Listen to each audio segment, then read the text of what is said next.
Okay, good morning, all of you, and welcome to this panel discussion session, which will be dealing with a very interesting and at the same time an extremely relevant topic, which organizations across the world have been battling with for decades now at their individual workplaces. So just to repeat, the topic for our panel discussion today is battling the unconscious bias and the imperatives of a holistic inclusion. So today we have a panel of eminent professionals, as Lian has already introduced, who will share their views and experiences on different aspects of unconscious bias and how we can consciously deal with it at our individual workplaces. So I'm delighted to moderate this session and would look forward to a meaningful conversation with our distinguished panelists in the next 30 minutes or so. The format that we intend to follow for this panel discussion would be that I set the context for the next few minutes, and then I would invite each one of our panelists to share their own views on this subject, again for a few minutes each. Subsequently, I would ask a couple of questions to each one of them to share their responses before we throw it open to all our participants for the Q&A sessions. In between, as Lian has mentioned, we would ask a couple of questions to the audience to respond through an online poll survey, which will only help us to capture the views of majority of our audience on those specific questions on this particular subject. So let me start off by saying that as human beings, we are all subject to unconscious bias, which we also call implicit bias. So these are biases which we are unaware of, and there are certain feelings or prejudices that happen involuntarily. So this is triggered by our brain making quick judgments about people or situations around us, which gets only influenced by the background, cultural variations, and of course, our personal experiences. So various researchers on this subject have classified these biases into different types, like we are aware of affinity bias, attribution bias, confirmation bias, gender bias, stereotyping bias, and also we are also aware of horns and halo biases. The research also indicates that these biases lead to exclusion at workplace, which adversely impact the moral, engagement, productivity, and also retention of talent in the organization. So the decisions that we take throughout the different employee lifecycle touch points, whether it's recruitment, performance management, career and succession planning, allocation of work assignments, or compensation and rewards, all suffer from this judgmental subjectivity if we are not able to effectively battle with these unconscious biases at workplace. So hence, organizations actively take measures to address and mitigate these unconscious biases by embracing a more inclusive organizational culture, which can sensitize and train their managers and leaders on this subject. And also nowadays, we find that many organizations are leveraging the AI, the artificial intelligence-driven people data analytics, to supplement many of these people decisions to minimize these biases and also subjectivity, which do not lead to any form of favoritism or discrimination at the workplace. So now I'd like to invite each one of our panelists to share their thoughts and views on this subject for a few minutes. So can we start with Dr. Jayakumar before I invite Nikita, followed by Jeffrey? Over to you, Dr. Jayakumar.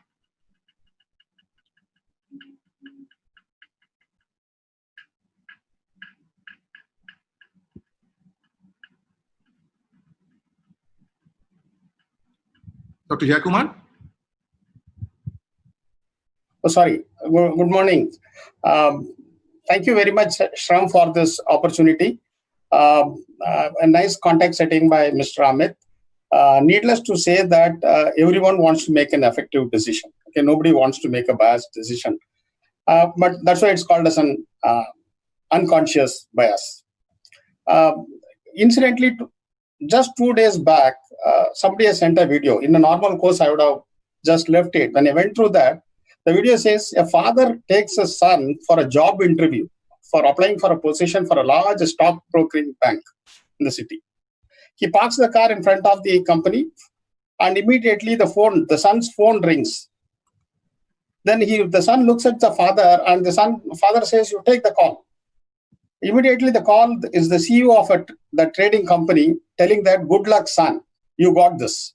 Son again looks at this father. With that, the video stops, and many people are asked, the father is next to the son, how is it possible?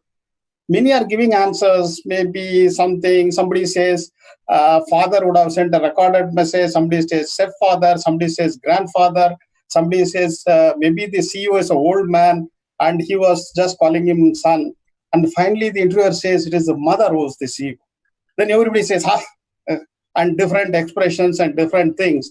So when I saw this, immediately I remembered this thing.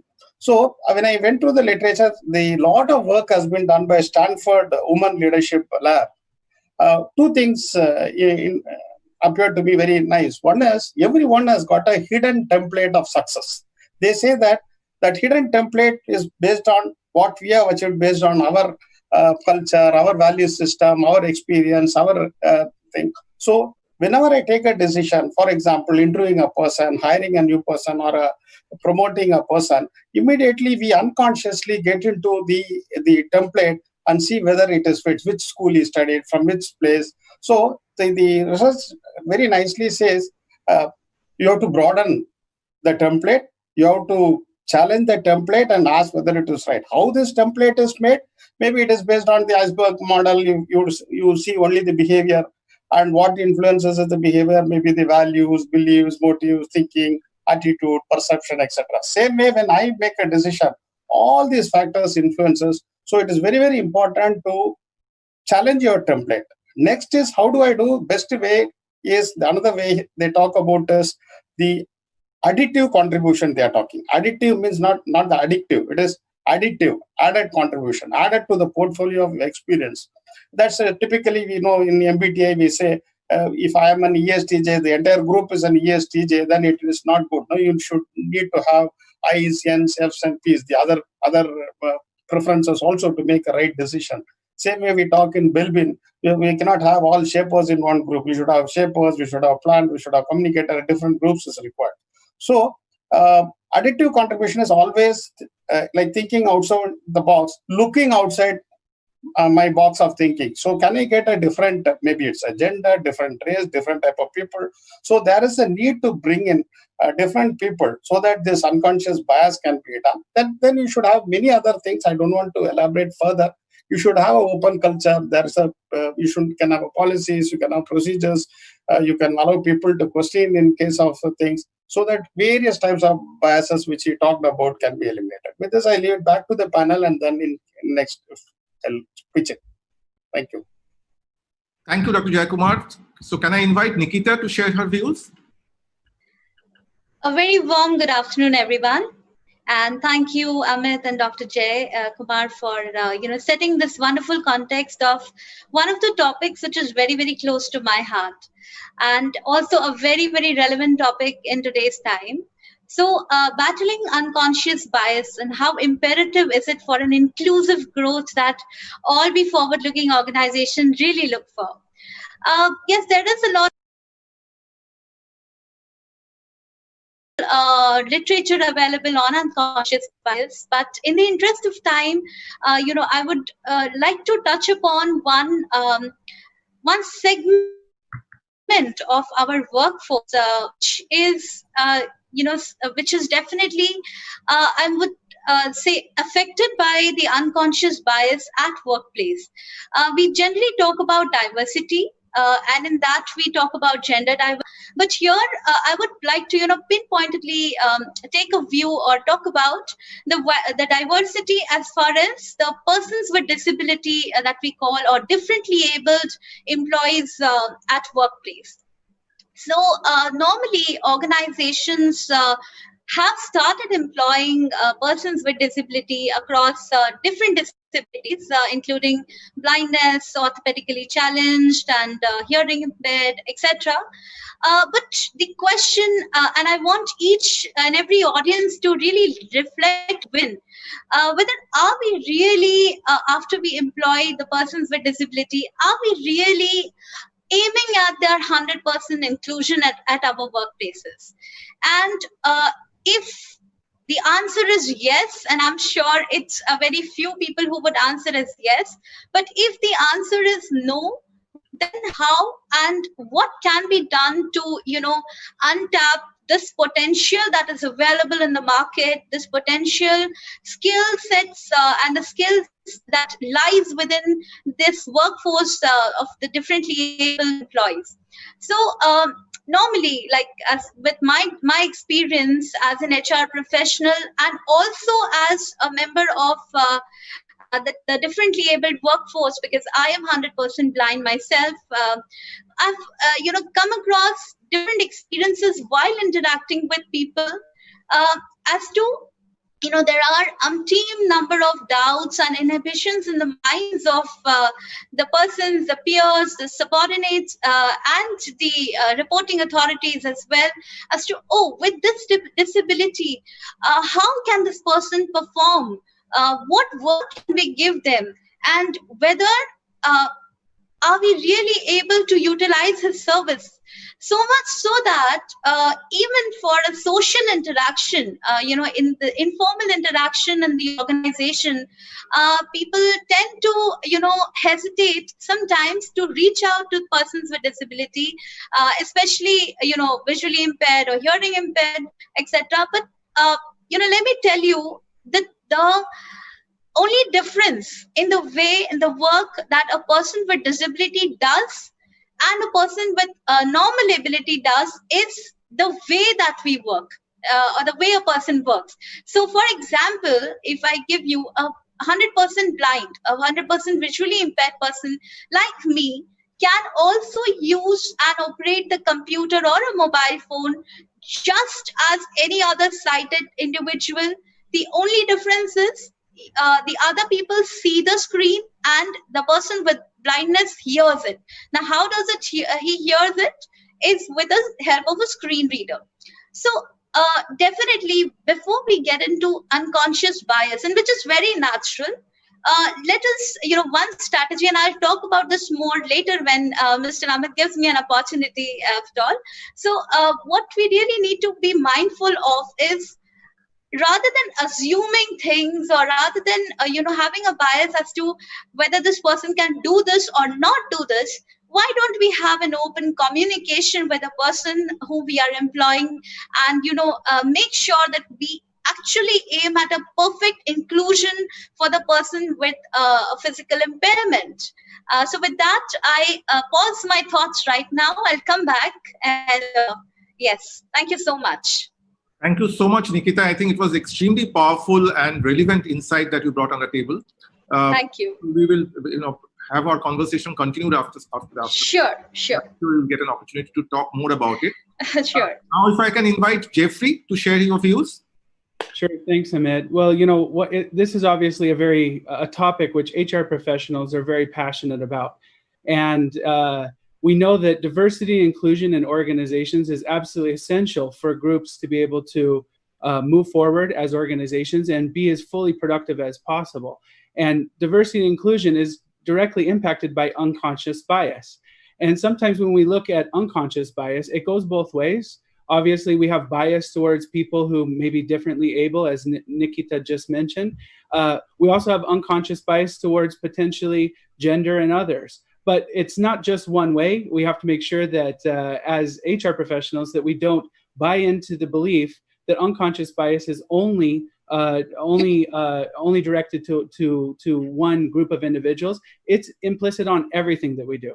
But sometimes it's important for us as HR professionals to help educate our organizations that even though unconscious bias is unconscious, it does not mean that there's nothing we can do about it. In fact, quite to the opposite, there's a lot of things we can do. And I'd like to congratulate everyone first of all, for attending a session like this, where we talk about unconscious bias, because that is the first step to addressing a problem, is discussing that it is a problem.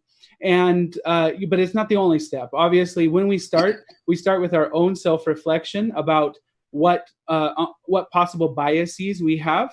And then as HR professionals, we help educate our organizations by calling out unconscious bias.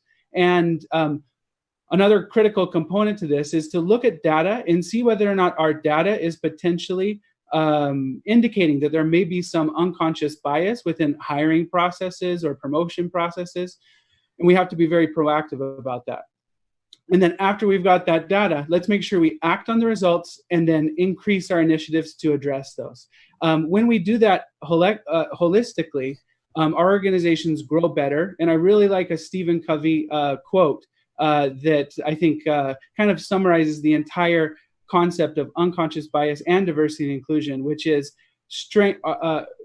Covey said, our strengths lie in our differences, not in our similarities. So I'm looking forward to our conversation today, Amit. Thank you. Thank you, Jeffrey, and thanks to each one of you for very, very insightful views. So all the points shared by each one of you, I would say, must be of great help to the audience and for all the professionals who are watching this panel discussion. So now let me ask a couple of questions, which I would expect a brief response from each one of you. So my first question would be, we all know that unconscious biases are adversely impacting our judgments, and hence they lead to ineffective people decisions. So it'd be good to understand from each one of you, from your experience, which is very, very varied and extensive in the world of business, how do you think we can be mindful of such biases and at the same time be effective in the decisions that we take across the various life cycle touch points of our people processes in the organization? So, Dr. Jayakumar, if I can hear your response first.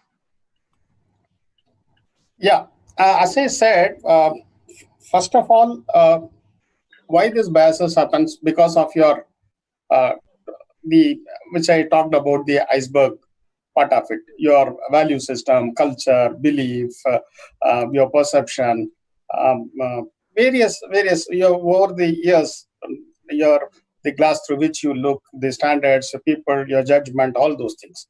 So first and foremost is to challenge the template. Is it the right decision I am making? And each and every aspect, get into it and see whether it is the appropriate decision I am making. Then when you have a team, build a diverse team. Try to get people from different areas. And you should also understand about various, first is the self-awareness. First, you should know what are the type of biases are there and what are things which you are falling prey to it. And then try to address each one of those biases. First and foremost is you should demonstrate, you should walk the talk. Okay, right from when you are doing a recruitment or when you are releasing an advertisement, please, you have to ensure that you don't fall into the biases.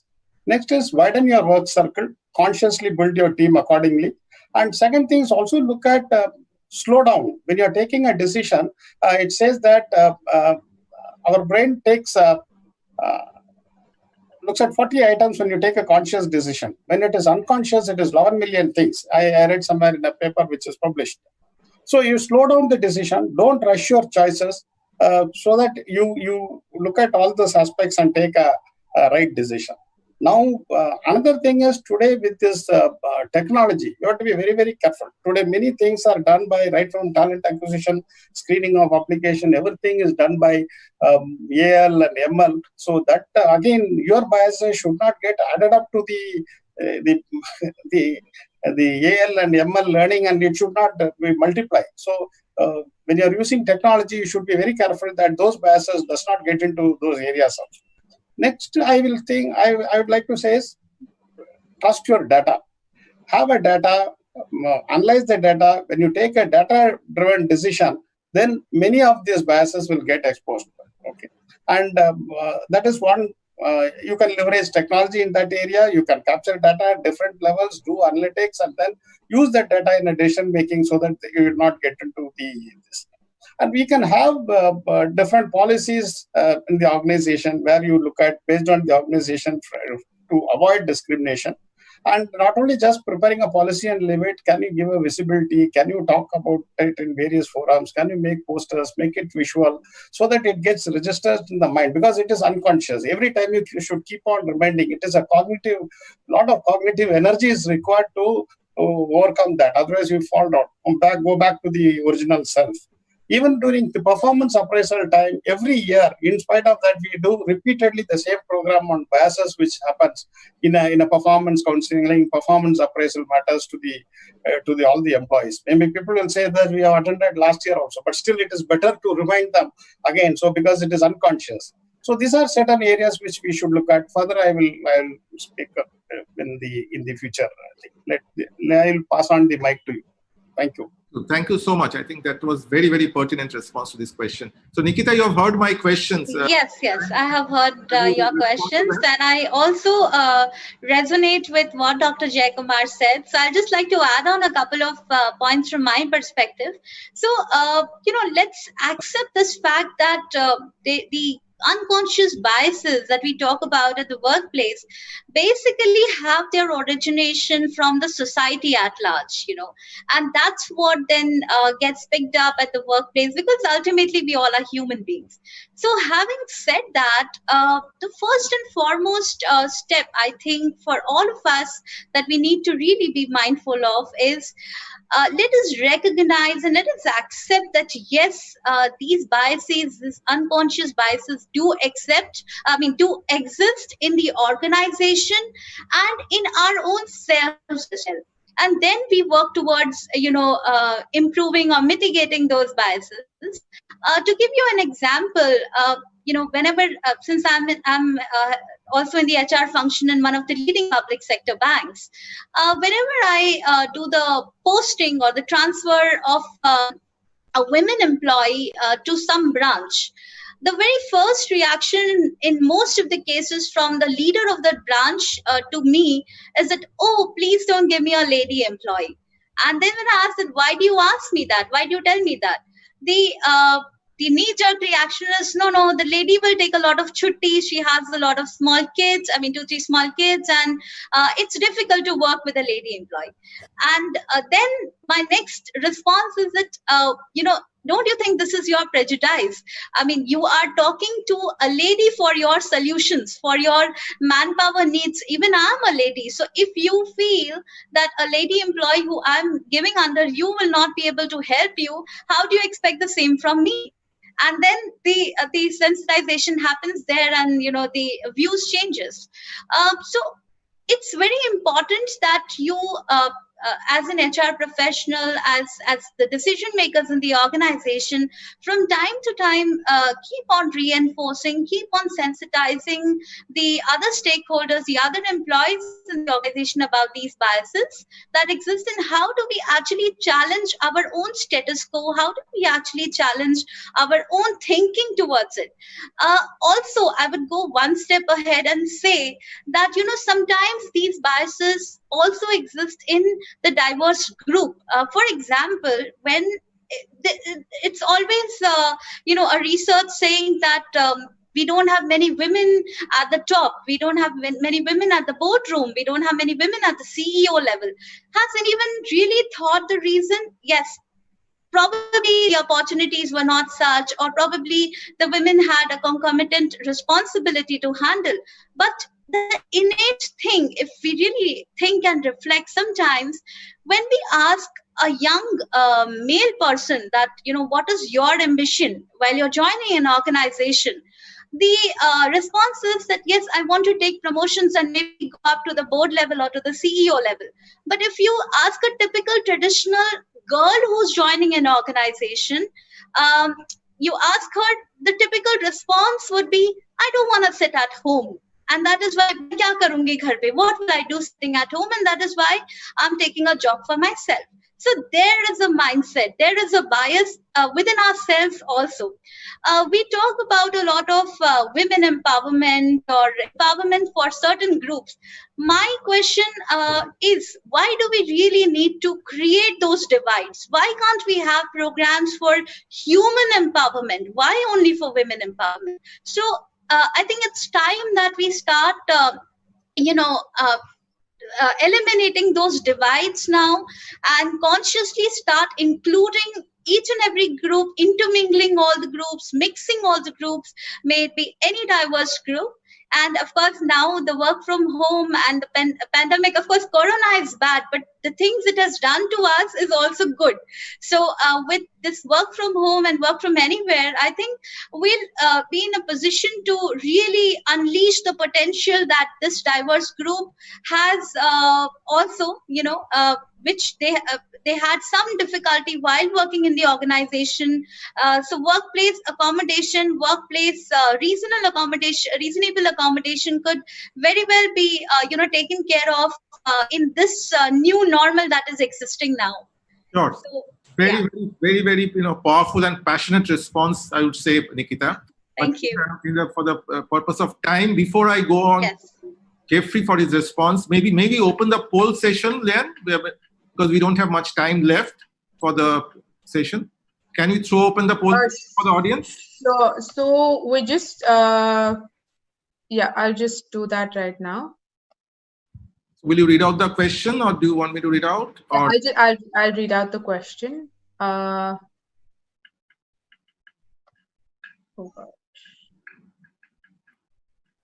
In case you are having any kind of technical challenge, then I go ahead with Jeffrey to respond.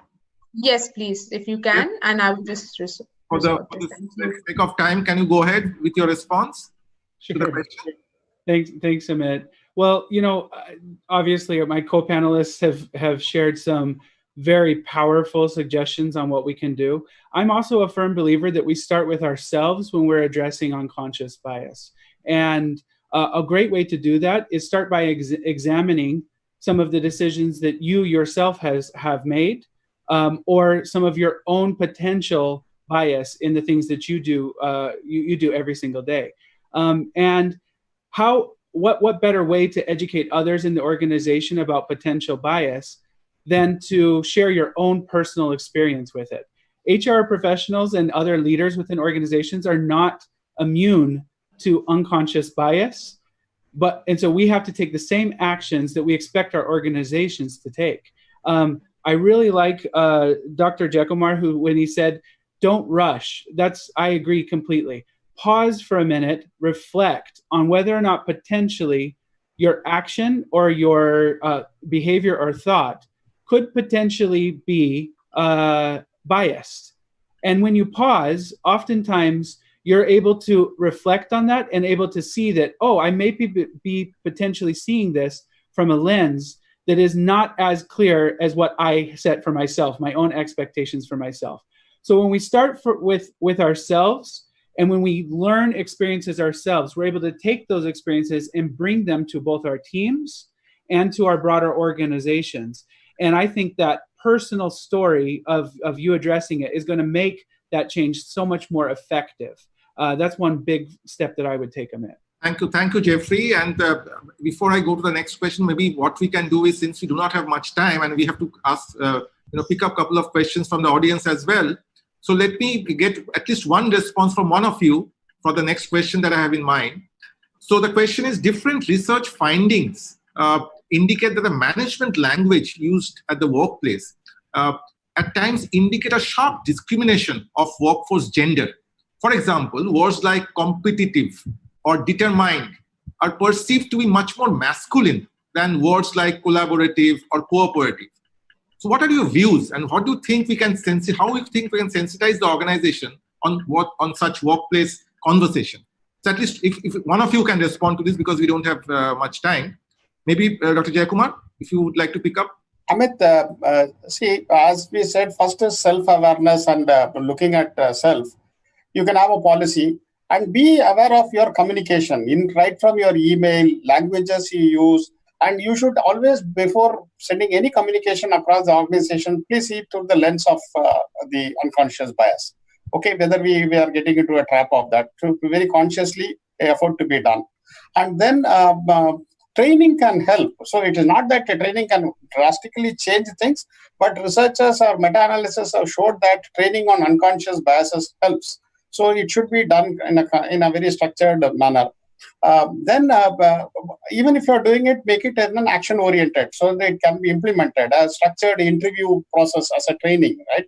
You don't just keep a set of questions you ask people so that you get the same type of answers.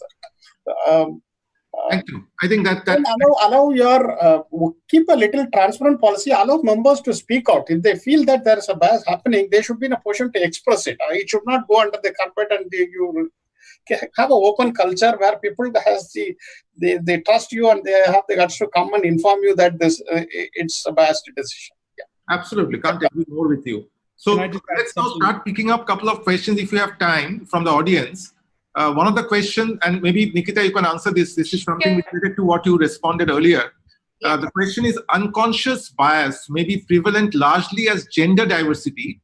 How about hierarchy, which distance senior management from general workforce, and how do you mitigate that for higher productivity at workplace? Right. So yes, definitely. Maybe a minute or maximum a minute for sure. So again, here, so the conscious decisions have to be taken by the HR. So maybe more, team events, more open events, or more direct communication between the senior and the junior level, employees would really help. And of course, this closed door policy, closed door cabin policies anyways going away if we as organizations can be more conscious about it. And yes, I see a silver lining in this work from home thing where, we all collaborate on just one platform and discuss whatever we can. So I think if we be a little more mindful, this definitely can be taken care of. Thank you, Nikita. I think we have only 1 minute left for the session. So I'm afraid that we can't pick up any more audience questions. So I think we had quite an engaging and meaningful conversation throughout this panel discussion. And if I have to summarize our discussion, I would say that all of us need to ensure that we consciously make efforts to tackle the unconscious bias and prejudices. The first step to mitigate it is by being mindful of the unconscious bias in the first place, whether this involves examining your own decisions or at times even by slowing down the decisions to help our brains objectively process multiple perspectives, which Dr. Vijay Kumar also mentioned about, before we arrive at our decisions. So we need to consistently drive towards creating more awareness of these biases, their pitfalls, and establish an objective criteria and help create the right culture of inclusivity in our organizations. So I would say the conscious biases are easier to identify and deal with, but unconscious biases can be much harder to tackle. And in many cases, they remain hidden. That's the most difficult part. And even to the person who's affected by them. So let me thank once again the SHRM for choosing such a relevant topic and inviting us to engage in a panel discussion like this. I must express my sincere thanks to each one of the panelists for their sharing their thoughts of wisdom and experience, and which I'm sure will be of immense help for all the participants in this session. So thank you, and my best wishes to all of you. Yeah, thank you so much, Amit and SHRM. It was a pleasure being here. Thank you so much.